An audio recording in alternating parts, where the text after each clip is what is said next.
It's Pink October again, and for those of you who do not know, October has been designated for creating awareness of breast cancer.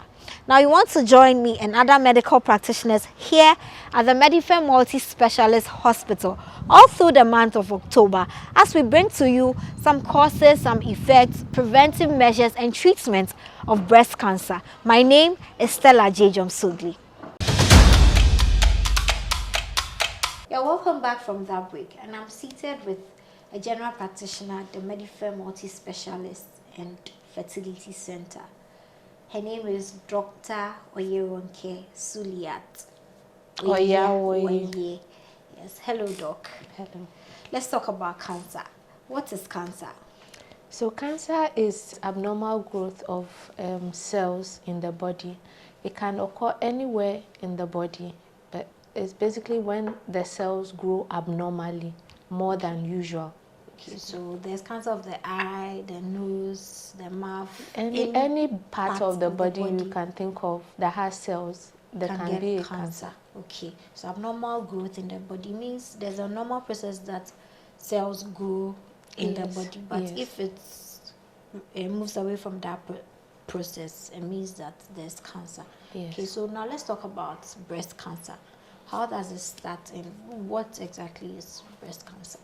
Okay, so breast cancer basically means abnormal cell growth in the breast. So in the breast, we have three types of cells in the breast.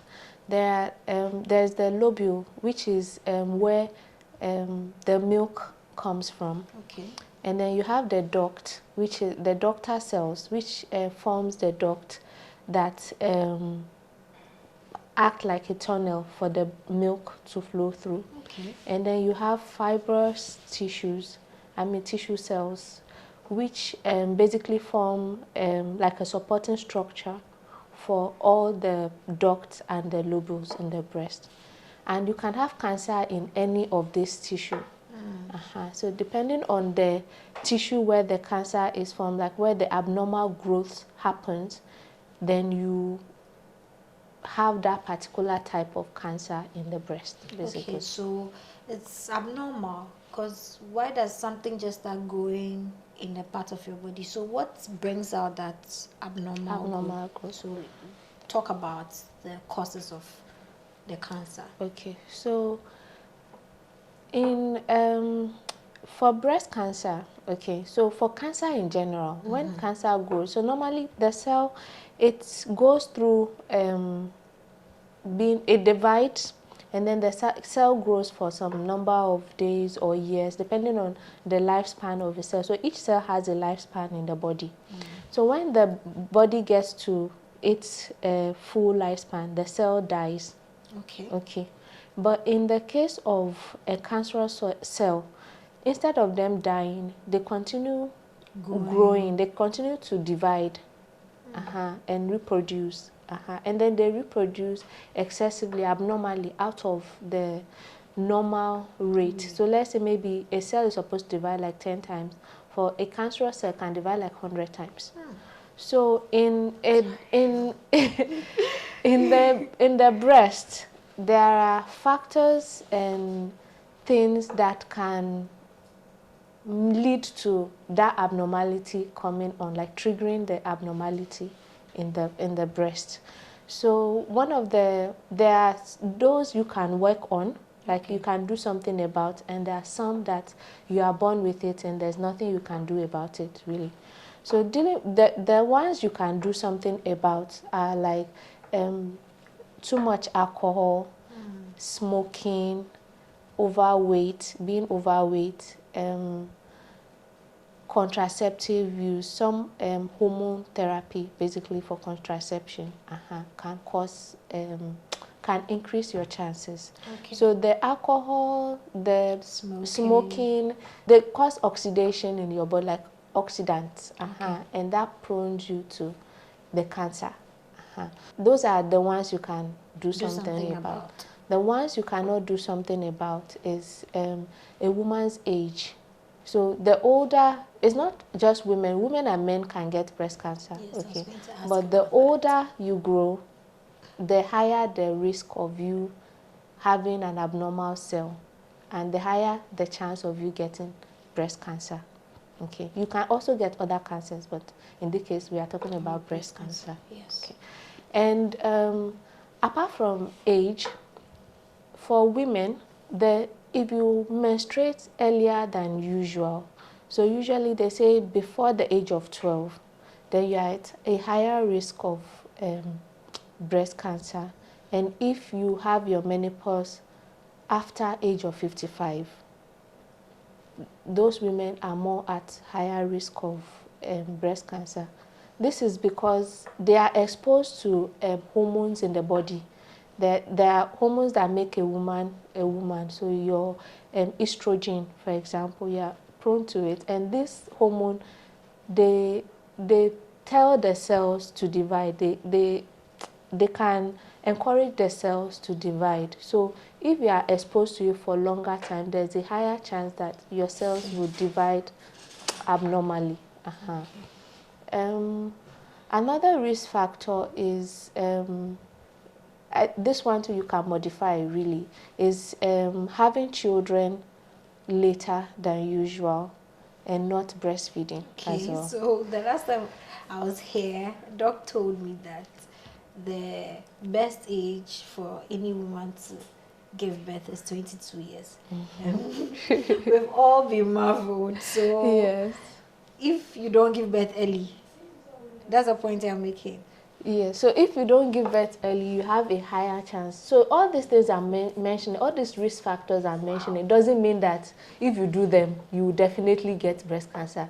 It's just that they are part of them. So like the risk factors, so for you to get cancer or breast cancer in general, you have it's a multifactorial thing. It's not just one factor. Okay. So there is the lifestyle factor, the environmental factor, and then you have your genetics as well playing part. So I'm just mentioning some of these factors that can increase your chance. It's like playing a lottery. I mean, it's not a lottery anybody wants to win, but it's like playing a lottery. The more entry you have, the higher the chance of you being picked.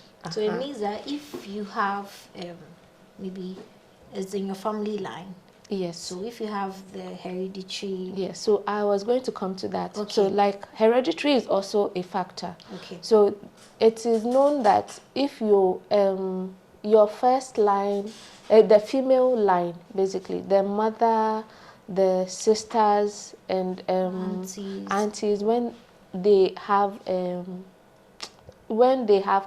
breast cancer, there's a high chance that the person would have breast cancer. So this is because they carry some genes that can put them at a higher risk of breast cancer.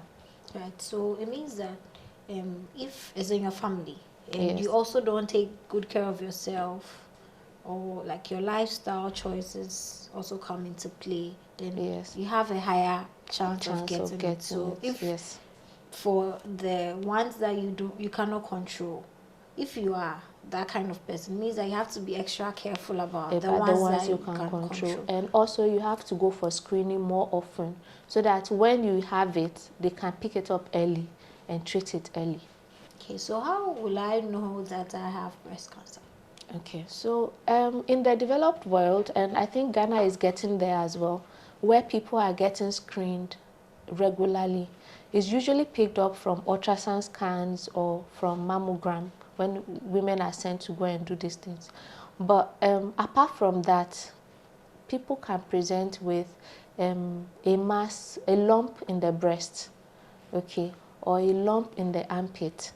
So also another symptom that people tend to present with is a rash or abnormality of the skin of the breast. So abnormalities such as reddening of the skin of the breast, thickening of the skin, and sometimes the skin might look like an orange peel, the way the tiny holes, dots in the orange peel, the way it looks. Okay. So they can come with that, or they could have an ulcer on the breast as well. They could also present with pain in the breast, or the breast might look abnormal as compared to the other side, like maybe bigger or look weird, like irregular shaped as compared to the other breast.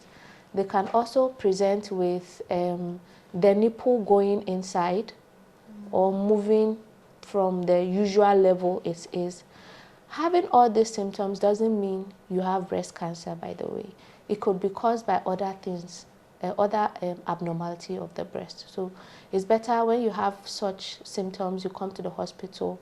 Don't think you have breast cancer until you are told you have. So because we have to go through a series of tests before it can be diagnosed.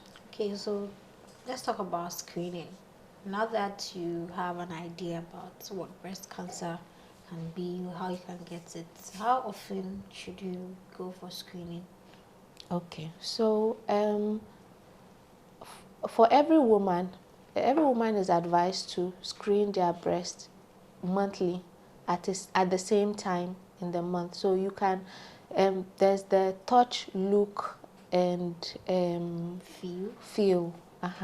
So you look at your breast in the mirror, you touch it, and you feel for lumps in your breast. So they say you should get to know your breast. So with every month, you know what your breast feels like. And when you feel something abnormal, then you can call your doctor. Okay. And let's talk about some of the preventive measures that anyone can adopt to prevent breast cancer. Okay. So the most important thing you can do to prevent breast cancer is eating healthy. So if you have a good, healthy diet, a lot of vegetables, you reduce your risk of cancer, not just breast cancer, any cancer. Okay. Reducing alcohol intake. So the lower, you should try and reduce the amount of alcohol you take, or if possible, stop taking alcohol as a whole. But because they say wine is good for the body. Yes. So when they say you can take 1 glass of wine, there are different kinds of wines. So the regular wine is what they meant, like the red wine. Okay. They have lower alcohol intake. They are not talking about whiskey or vodka. Or gin. Yes. Okay. Yes. So reduce the intake of alcohol. Or stop at all. Yes. Okay. Smoking. If someone smokes, any type of smoking, you increase your chance of getting cancers. This is because they give you oxidants in the body, and it increases your chance of getting cancer, like your cells becoming abnormal, and increase your chance of getting cancers in general. Exercise, good exercise. It's important that you exercise daily or weekly. You should make it a routine to increase your exercise so that you can reduce your risk of getting cancers. Yes. Okay. Also, a woman should take fish oil. Not just women, men too, because men can get cancer as well. Fish oil. Fish oil contains a lot of nutrients and a lot of antioxidants, which protects you from cancers, including breast cancer. Okay. Fish oil. Yes, fish oil. That's new. Yes, and then, like I said earlier, the TLC, touch, look, and call your doctor if there's any abnormality in your breast. All right. Thank you very much. Touch, look, or call your doctor whenever you spot any form of abnormality in your breast. Thank you very much, Dr. Suliat. Thank you for helping us with that education. My name is Stella Dziedzorm Sogli, and we'll be back with another episode.